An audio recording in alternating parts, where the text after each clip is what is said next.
स्वागत है आपको हमारे YouTube चैनल वेद माता गुरुकुलम में।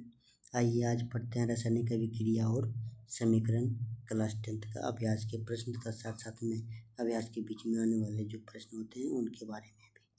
ठीक है, तो पहला प्रश्न है कि वायु में जलाने से पहले मैग्नीशियम रिबन को साफ क्यों किया जाता है। तो जब वायु में जलती है मैग्नीशियम रिबन तो मैग्नीशियम Mg ये क्या करती है, जो वायु में इसको जल जाता नहीं, वायु यानी कि ऑक्सीजन होता है, वायु में उपस्थित जो टूट जलता है तो क्या बनाता है, मैग्नीशियम ऑक्साइड को निर्माण करता है। तो जो क्या होता है, एक मैग्नीशियम के मोटे पर एक परत बन जाती है। क्या बन जाती है, यहाँ पे एक परत बन जाती है जिसके कारण से जलने में क्या हो बाधा उत्पन्न करती है। इसीलिए इसे रेगमाल से के द्वारा से रगड़ा जाता है। ये देखते होंगे कि घरों में खिड़कियाँ को लोहे और धातु की खिड़कियाँ होती है, उनको जंग हो जाती है तो उसको रगड़ के साफ करके उसमें क्या किया जाता है, पेंट चढ़ाया जाता है। तो इसे देखभाल से इसे भी साफ किया जाता है। ठीक, प्रश्न है कि निम्नलिखित रासायनिक अभिक्रियाओं के संतुलित समीकरण को लिखना है। तो पहला हाइड्रोजन प्लस क्लोरीन, तो हाइड्रोजन क्लोराइड होता है। ठीक है, तो H2 प्लस HCl2 है ना, तो बन गया क्या HCl, जो हाइड्रोजन का 2 अणु और क्लोरीन का 2 परमाणु है। तो यहाँ पर भी HCl में भी क्या 2 लगा के 2 मल्टीप्लाई करके बराबर इक्वेशन को बैलेंस कर दिया गया है। ठीक, आगे देखते हैं प्रश्न क्या है कि बेरियम क्लोराइड है और एल्युमिनियम सल्फेट, तो बेरियम सल्फेट के साथ साथ में बनाता है एल्युमिनियम क्लोराइड का भी निर्माण करता है, जिससे कि BaCl2 प्लस Al2SO4 का whole 3 plus BaCO4 plus AlCl3। ठीक है, तो इक्वेशन में लिखा हुआ है, इसका बैलेंस भी किया गया है। अब बैलेंस कैसे किया गया है देखने के चाहते हैं। देखिए क्या है कि बेरियम का क्या है, एक अणु है, क्लोरीन Cl, क्लोरीन का कितना है, 2 अणु है। ठीक है, उसी तरह से एल्युमिनियम का कितना अणु, 2, सल्फर का 3 और ऑक्सीजन का 12 अणु थे। ठीक है, उसी से RHS की साइड देखते हैं हम, बेरियम का 1 अणु, सल्फर का 1 और ऑक्सीजन का 4। ठीक है, उसी तरह से इधर एल्युमिनियम का 2, उनकी 1 अणु, एल्युमिनियम का 1 अणु, क्लोरीन का 3 अणु।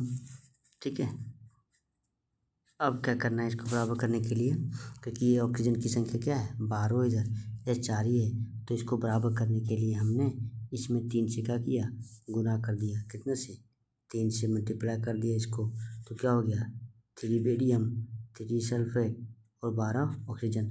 अब बेरियम सल्फेट की संख्या क्या होगी, बढ़ गई है, तो यहाँ 1 था, इधर भी क्या था 1 था, इसके लिए इसमें भी 3 से यहाँ पे मल्टीप्लाई किया गया, इसलिए 3 से भी यहाँ मल्टीप्लाई किया गया है।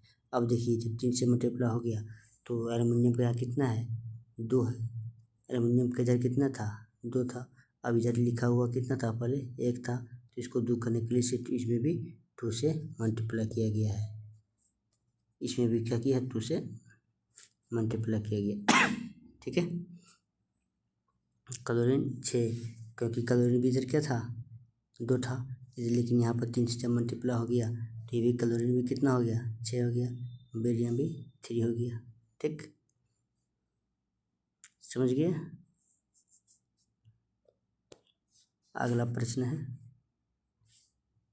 सोडियम Na प्लस जल H2O, ये मिलकर बनाता है क्या है, sodium hydroxide NaOH plus H2 का निर्माण कर रहा है। एक इक्वेशन हो गया। इसको बैलेंस करना है। देखिए सोडियम, तो सोडियम का क्या है 1 अणु है, परमाणु है, हाइड्रोजन का 2 है और ऑक्सीजन का 1 है। उसी तरह से इधर सोडियम का क्या है था 1 है, ऑक्सीजन का 1 है, हाइड्रोजन का भी 1 है और इधर दूसरे में भी हाइड्रोजन का कितना है 2 है, ये आपस में 1 है, ये 2 अलग अलग है। ठीक, अब इसको करने के लिए बैलेंस करने के लिए क्या देखते हैं, क्योंकि हाइड्रोजन का कितना संख्या अब यहाँ पे 3 बन चुका है, यहाँ हाइड्रोजन का 2 ही संख्या है। ठीक है, तो इसमें यदि हम 2 से क्या करें मल्टीप्लाई कर देता हूँ मैं, किसको इसमें 2 से यदि हम मल्टीप्लाई कर देता हूँ 2, यानी सोडियम कितना हो जाएगा 2, ऑक्सीजन 2 और हाइड्रोजन भी 2, तो 2 और 2 क्या हो जाएगा, ये मिलके 4 हो जाएगा। अब तो ये 2 से मल्टीप्लाई कर दिया हमने इसको, ठीक है। जब सोडियम 2 ठो हो गया, अब यहाँ सोडियम कितना हो गया 2 हो गया, तो सोडियम को बराबर करने के लिए इसमें भी 2 से क्या करना पड़ेगा, मल्टीप्लाई करना पड़ेगा। इसे 2 से मल्टीप्लाई कर दिया हमने। और हाइड्रोजन भी अब क्या हो गई है, 4 हो गई है, क्योंकि 2 यहाँ से 2 हाइड्रोजन यहाँ से अब मिलके 4 हो गई है। तो यहाँ हाइड्रोजन को भी क्या करना पड़ेगा, 4 करना पड़ेगा। इसलिए इसको में भी 2 से मल्टीप्लाई करने से 4 हाइड्रोजन हो गया और 2 ऑक्सीजन हो गया। तो अब यहाँ 2 से क्या करेंगे, मल्टीप्लाई करेंगे, तो 2 हाइड्रोजन 4 हो गया यहाँ पे, और ऑक्सीजन 2 हो गया, सोडियम भी 2 हो गया, सोडियम 2 हो गया, और हाइड्रोजन और ऑक्सीजन भी क्या हो गया अब यहाँ पे 2 हो गए, ठीक है। ये हो गया बैलेंस इक्वेशन, ठीक। अगला प्रश्न है जो देखते हैं, निम्नलिखित अभिक्रियाओं के लिए उनकी अवस्था क्या लिखना है, अवस्था में लिखना है, कौन सा अवस्था में वो होती है, ये संकेतों के साथ साथ संतुलित रासायनिक समीकरण को भी क्या करना है, लिखना है, ठीक है। जैसे कि प्रश्न है, जल में बेरियम क्लोराइड तथा सोडियम सल्फेट का विलयन है, विलयन मतलब होता है एक्वा के रूप फॉर्म में, एक्वा जलीय रूप में होता है ना, तो इसे विलयन कहते हैं। अभिक्रिया करके सोडियम क्लोराइड और का विलयन बनाता है, सोडियम क्लोराइड का विलयन, NaCl का विलयन एक्वस रूप में बनाता है। और आघुलनशील, आघुलनशील मतलब जो घुलता नहीं है, घुलता नहीं है मतलब कि जो ठोस होगा, है ना, तो ठोस पदार्थ कभी घुलता नहीं है, तो ठोस पदार्थ होता है क्या, बेरियम सल्फेट का ठोस पदार्थ बना हुआ है। ये बन गया है क्या, इक्वेशन बना हुआ है। अब इसको क्या करना है, बैलेंस करना है। तो बैलेंस करने के लिए क्या करते हैं, सबसे पहले हम इन पदार्थों का परमाणुओं की संख्या को काउंट करते हैं। तो पहले चलिए परमाणु की संख्या लिखते हैं। बेरियम का कितना है, 1 है, कैल्शियम का 2 आ गए, ठीक है। दूसरी साइड यहीं पर सोडियम का कितना है 2, सल्फर का कितना है 1, और ऑक्सीजन का कितना है 4, ठीक है। ये अब लेफ्ट हैंड साइड का हो गया। अब RHS का देखते हैं, राइट हैंड साइड का NaCl, यानी कि Na सोडियम का कितना हो गया 1, क्लोरीन का हो गया 1, ठीक। दूसरा बेरियम का 1, सल्फर का 1, और ऑक्सीजन का हो गया आपका 4, ठीक। अब आइए देखते हैं इसको बैलेंस करने के लिए। बेरियम 1 है, यहाँ भी बेरियम का 1 है, नाइट्रोजन का 2 है, सल्फर है, तो इसको 2 से मल्टीप्लाई करेंगे। अब 2 से मल्टीप्लाई करने पर क्या हो गया, संख्या नाइट्रोजन का 2 हो गया, क्लोरीन का भी 2 हो गया, ठीक। अब क्लोरीन का 2 तो था इधर पहले से, फिर क्या होगा, क्लोरीन का 2 हो गया, बेरियम का 2 हो गया, ठीक। बन गया क्या इक्वेशन, 2 से ही सब क्या हो गया, सॉल्व हो गया, ठीक है। 2 NaCl से सॉल्व हो गया, और बाकी सब बराबर हो गया, ठीक। सोडियम हाइड्रोक्साइड का विलयन जल में हाइड्रोक्लोरिक अम्ल के साथ अभिक्रिया करके सोडियम क्लोराइड का विलयन तथा जल बनाते हैं। तो विलयन था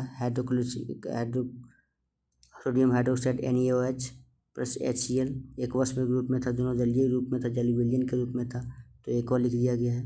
प्लस सोडियम क्लोराइड भी क्या है, विलयन है, ये भी एक उसके फॉर्म में। प्लस जल, जल क्या है, लिक्विड, तो तरल पदार्थ में है तो लिक्विड L के फॉर्म में है, ठीक है। अब इसको क्या करते हैं, बैलेंस करते हैं। देखिए सोडियम का यहाँ पर 1 है परमाणु की संख्या, ऑक्सीजन का भी 1 है, और हाइड्रोजन का भी कितना है 1 है, ठीक है। उसी तरह से इसमें भी देखते हैं, HCl में हाइड्रोजन का भी 1 है, क्लोरीन का भी 1 है, ठीक। जैसे सोडियम का भी 1 है, क्लोरीन का भी 1 है, हाइड्रोजन का 2 है, और ऑक्सीजन का भी 1 है। देखिए दोनों अक्षर का बराबर लिख रहा है, हाइड्रोजन का यहाँ मिला के कितना बन गया 2, तो यहाँ भी 2, यानी कि ये बैलेंस इक्वेशन है, क्या ये बैलेंस इक्वेशन है, ठीक है। इसका जो प्रश्न है, आपके पाठ्य पुस्तक के बुक में। तो उनका है कि पहला प्रश्न है कि सफ़ेदी करने के लिए एक्स के विलयन का उपयोग किया जाता है। कोई पदार्थ होता है, एक्स पदार्थ है मान लीजिए, उसका विलयन का क्या करता है, उपयोग करता है। तो पदार्थ एक्स का नाम लिखना है और उसका सूत्र लिखना है।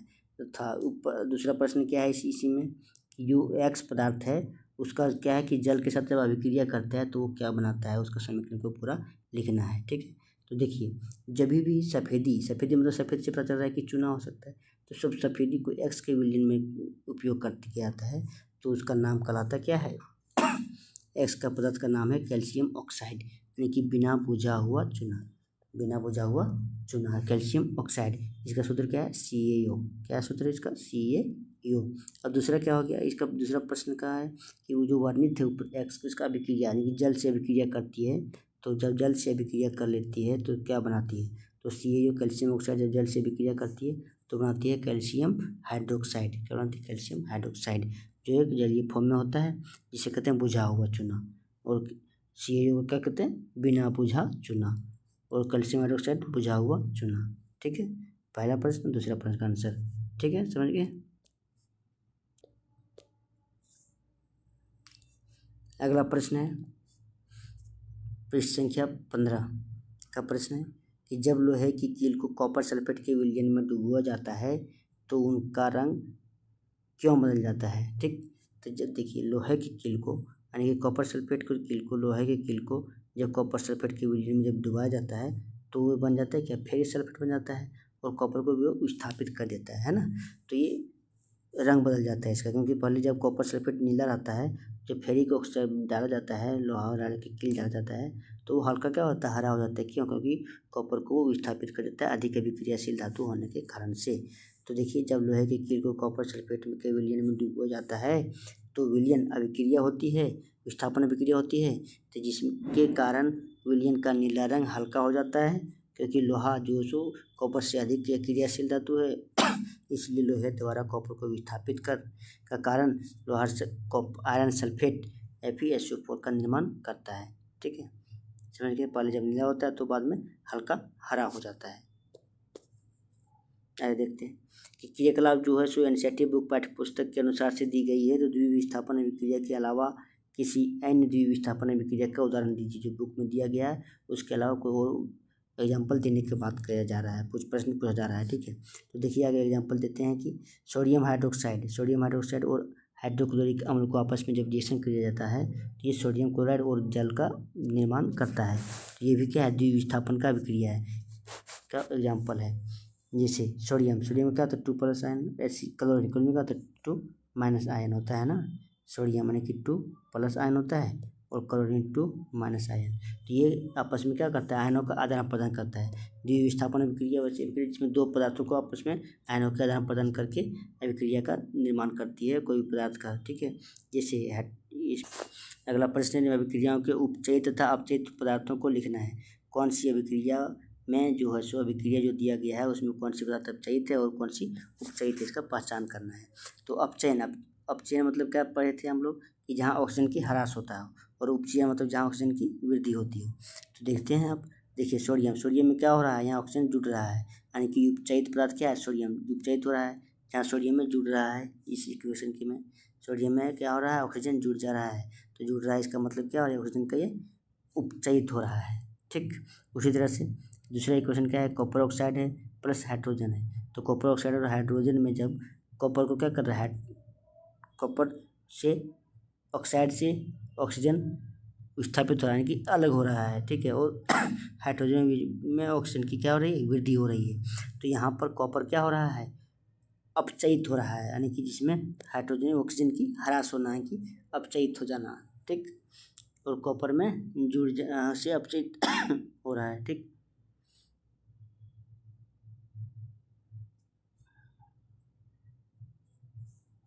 ऑक्सीजन कमी हो रही है और अपचयित क्या हो रहा है, हाइड्रोजन में ऑक्सीजन क्या हो रहा है, जुट रही है। ठीक है, तो अगला प्रश्न देखते हैं कि अभ्यास का प्रश्न। तो अभ्यास का प्रश्न क्या है, पहला प्रश्न कि नीचे दी गई अभिक्रिया को संबंध में कौन सा कथन असत्य है, कौन सा कथन गलत है, उसको देखना है। जैसे कि यानी कि शीशा है, प्लस कार्बन, इसे अभिक्रिया करती है तो Pb और CO2 बन जाता है। तो ये भी क्या हो रहा है यहाँ पर, देखिए अपचयन उपचयन की क्रिया हो रही है, ठीक है। तो ये पूछ रहा है कि शीशा अपचयित हो रहा है क्या, यानी कि शीशा से क्या हो रहा है, ऑक्सीजन हट रहा है क्या। देखिए शीशा से अपचयित मतलब ऑक्सीजन हटना, तो शीशा से ऑक्सीजन थोड़ी हट रहा है किससे, Pb यानी कि शीशा लेड ऑक्साइड से, किससे हट रहा है, ये लेड ऑक्साइड से शीशा का अपचयित हो रहा है, ना कि शीशा से। उसी तरह से कार्बन ऑक्साइड उपचयित हो रहा है, नहीं, क्योंकि कार्बन तो उपचयित नहीं हो रहा है, कार्बन डाइऑक्साइड उपचयित हो रहा है, कार्बन डाइऑक्साइड उपचयित हो रहा है, ठीक है। तो इसका आंसर क्या है, कौन सा आंसर सही है, कौन सा असत्य है, असत्य बोला है कि कौन सा गलत है, यानी कि ये और भी क्या है, ये दोनों आपस में गलत है और ये दोनों सही है। तो ऑप्शन होगा ये और बी, ठीक है।